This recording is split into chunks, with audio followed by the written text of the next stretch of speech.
Halo teman-teman, Assalamualaikum warahmatullahi wabarakatuh. Perkenalkan, kami dari kelompok 4 akan mempresentasikan tentang alat-alat optik yang disusun oleh Adika Pratama, Aulia Asmi, Sylvia Wulandari, Porita Devi. Program Studi Pendidikan Guru Sekolah Dasar STKIP Modern Ngawi, tahun 2020. Pengertian alat optik. Alat optik adalah alat yang menggunakan lensa atau cermin yang bekerja dengan pembiasan atau memantulkan cahaya. Cahaya tersebut digunakan untuk melihat suatu objek atau benda.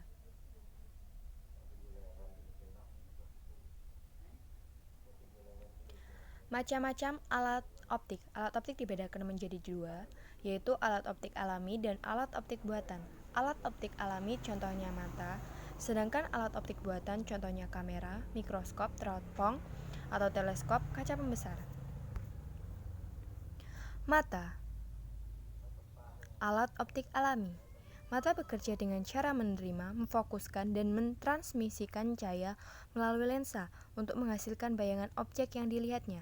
Bagian-bagian mata, kornea, berfungsi untuk melindungi bagian belakang sensitif dan membantu mata memfokuskan bayangan pada retina. Pupil, berfungsi menentukan kuantitas cahaya yang masuk ke bagian mata yang lebih dalam. Lensa, berfungsi mengatur fokus cahaya. Retina, berfungsi sebagai cahaya yang masuk diteruskan ke saraf optik. Iris, berfungsi sebagai mengatur jumlah cahaya yang masuk ke mata. Sedangkan alat optik buatan, yang pertama ada kamera. Kamera adalah alat untuk menghasilkan foto juga video. Bagian-bagian kamera. Yang pertama ada lensa, mengatur agar cahaya yang masuk dapat diterima. 2. Diafragma, mengatur jumlah cahaya yang masuk. 3. Film, sebagai tempat bayangan atau menghasilkan gambar. Prisma, untuk membelokkan cahaya agar dapat berputar mengelilingi bagian dalam kamera. Shutter, bayangan telah dibentuk oleh lensa, lalu klik tombol shutter. Yang kedua ada mikroskop. Mikroskop adalah alat optik untuk melihat benda-benda yang sangat kecil agar tampak lebih besar dan jelas. Mikroskop menggunakan dua buah lensa cembung, yaitu lensa okuler dan lensa objektif. Bagian-bagian mikroskop. Lensa okuler membentuk bayangan dan diperbesar dari lensa objektif. Pengatur jarak dan fokus lensa berfungsi menaik turunkan tabung mikroskop secara cepat, tepat maupun lambat. Revolver berfungsi sebagai mengatur besar dan pengecilan lensa objektif.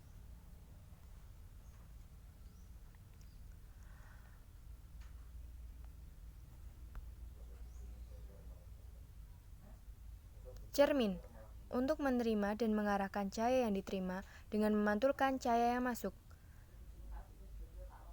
Meja untuk meletakkan objek yang akan diamati. Lensa objektif untuk memperbesar bayangan objek.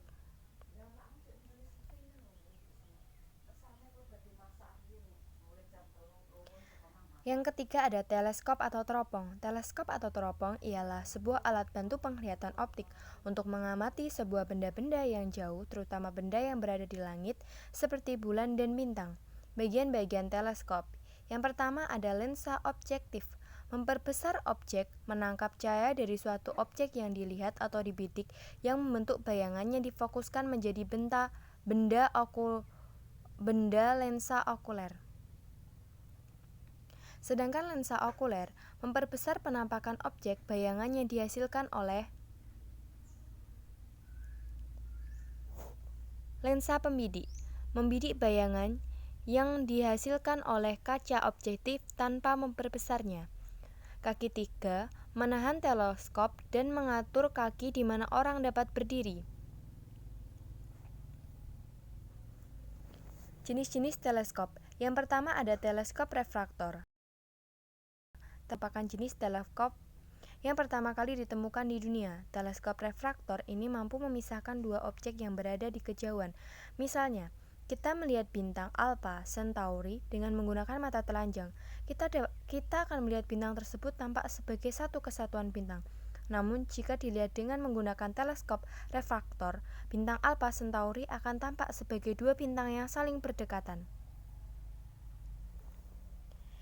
Yang kedua ada teleskop reflektor. Teleskop reflektor merupakan teleskop yang menggunakan cermin parabolik sebagai media pengumpul cahaya. Pengumpul cahaya pada teleskop reflektor berupa cermin parabolik yang terletak di bagian belakang tabung teleskop. Umumnya pada teleskop reflektor diletakkan cermin tambahan atau cermin sekunder yang diletakkan di bagian depan. Fungsinya untuk membelokkan seluruh berkas cahaya ke arah samping atau ke arah pengamat. Cermin sekunder dapat berupa cermin datar, cermin parabolik, maupun cermin hiperbolik, bergantung pada desain teleskop reflektor yang digunakan. Teleskop jenis ini cocok untuk pengamatan benda-benda langit yang redup seperti komet, nebula, dan galaksi. Yang ketiga ada teleskop katadioptri.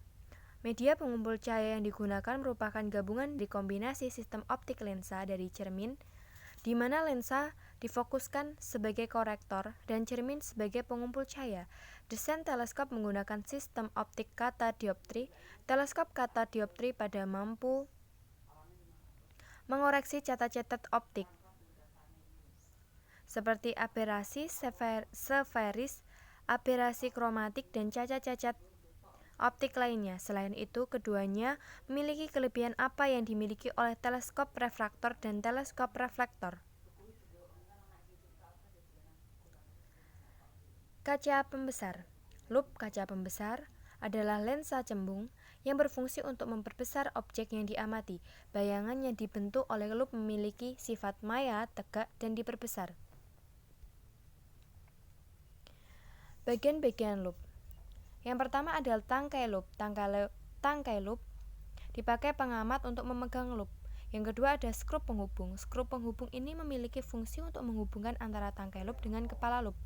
Ketiga, kepala atau bingkai lup. Lingkaran yang dipakai sebagai bingkai lensa cembung pada lup.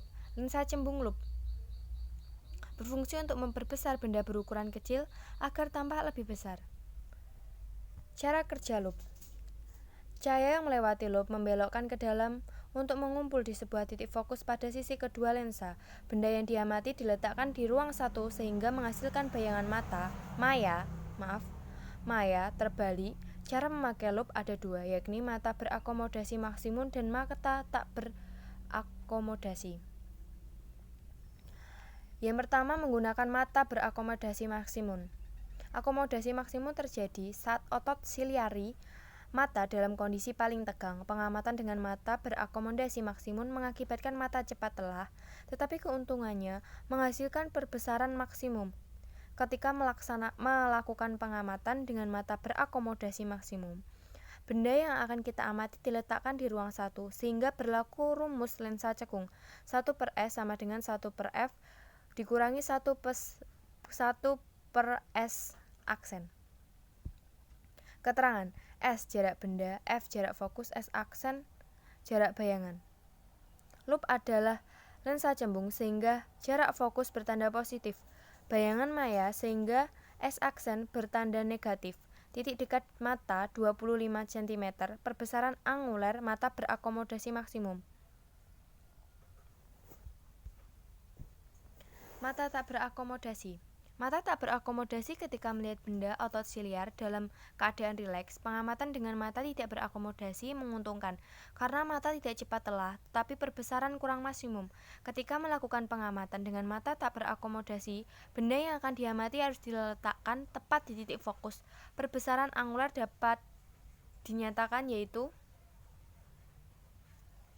Sekian presentasi hari ini, semoga dapat bermanfaat.